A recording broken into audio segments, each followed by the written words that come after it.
ओशो ने ध्यान को तनाव को कम करने के लिए एक शक्तिशाली उपकरण के रूप में देखा।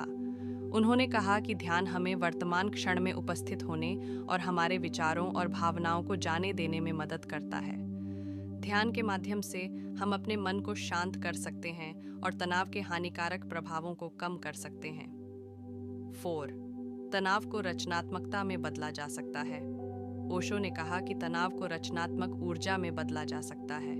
उन्होंने कहा कि जब हम अपनी तनावपूर्ण ऊर्जा को रचनात्मक गतिविधियों में लगाते हैं, तो हम इसे एक सकारात्मक शक्ति बना सकते हैं।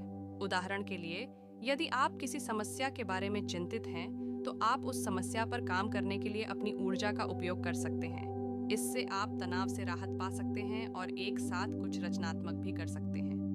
5. तनाव को स्वीकार करना आवश्यक है। ओशो ने कहा कि तनाव को स्वीकार करना आवश्यक है। उन्होंने कहा कि जब हम तनाव को नकारने की कोशिश करते हैं, तो यह केवल बदतर हो जाता है। जब हम तनाव को स्वीकार करते हैं, तो हम इसे नियंत्रित करना शुरू कर सकते हैं। हम तनाव के कारण बनने वाले नकारात्मक विचारों और भावनाओं को जाने देना सीख सकते हैं।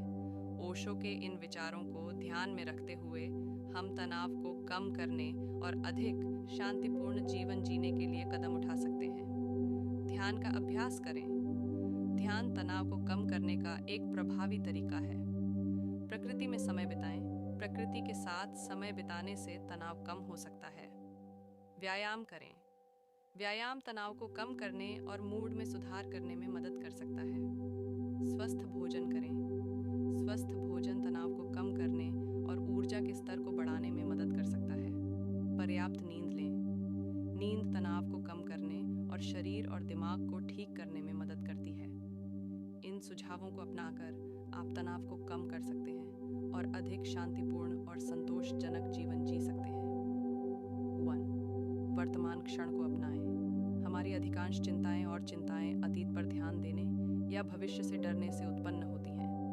वर्तमान क्षण ही एकमात्र वास्तविकता है जिसे हम प्राप्त कर सकते हैं, और यही वह जगह है जहां अर्थ पाया जा सकता है। वर्तमान क्षण पर अपना ध्यान केंद्रित करके आप अपने आसपास खुले जीवन की समृद्धि और आश्चर्य का अनुभव कर सकते हैं। 2. अपने दिल के जुनून को अपनाएं। आपको वास्तव में क्या उत्साहित करता है? आप किन गतिविधियों में खो जाते हैं? जब आप अपने जुनून का पीछा करते हैं, तो आप आंतरिक प्रेरणा और खुशी के एक स्रोत में टैप कर रहे हैं। यह जुनून आपकी मार्गदर्शक ज्योति होगी, जो आपको पूर्णता और अर्थ के जीवन की ओर ले जाएगी। 4. दूसरों से सीखें और उनसे प्रेरणा लें। उन लोगों से घिरे रहें जो आपको सकारात्मक और प्रेरित करते हैं। उन लोगों के बारे में पढ़ें या सुनें जो आपके लिए प्रेरणा हैं। 5. अपने आप को चुनौती दें। अपने आप को बाहर निकालें और अपने क्षेत्र में बाहर निकलें। अपने आप को ऐसी चीज़ें करने के लिए चुनौती दें जो आपको डर या अनिश्चित महसूस कराती हैं। जब आप सफल होते हैं, तो आपका आत्मविश्वास बढ़ता है। 6. दूसरों की मदद करें। दूसरों की मदद करना आपके आत्मविश्वास को बढ़ाने का एक शानदार तरीका है। जब आप दूसरों की मदद करते हैं, तो आप अपने मूल्य और महत्व की भावना विकसित करते हैं। 7. अपने आप का ध्यान रखें। स्वस्थ आहार खाएं, नियमित रूप से व्यायाम करें और पर्याप्त नींद लें। अपने आप की देखभाल करना आपको शारीरिक और मानसिक रूप से बेहतर महसूस करने में मदद करता है, जो आत्मविश्वास को बढ़ाने में मदद करता है।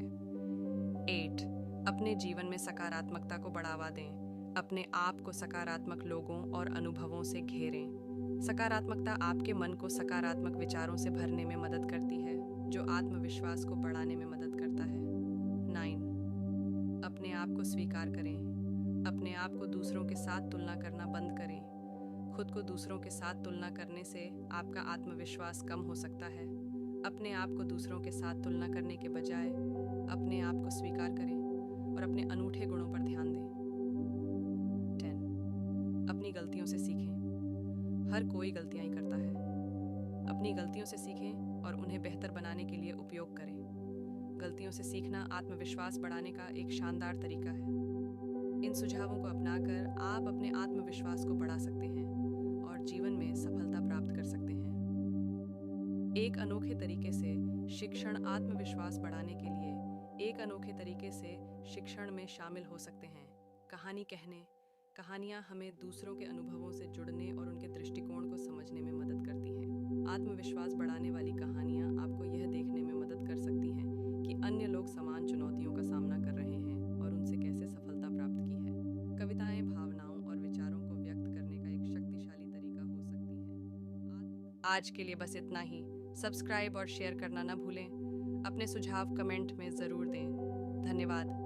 आशा है कि आपको आज की बातें पसंद आई होंगी। अगली बार फिर मिलेंगे। तब तक सुरक्षित रहें और स्वस्थ रहें। नमस्ते।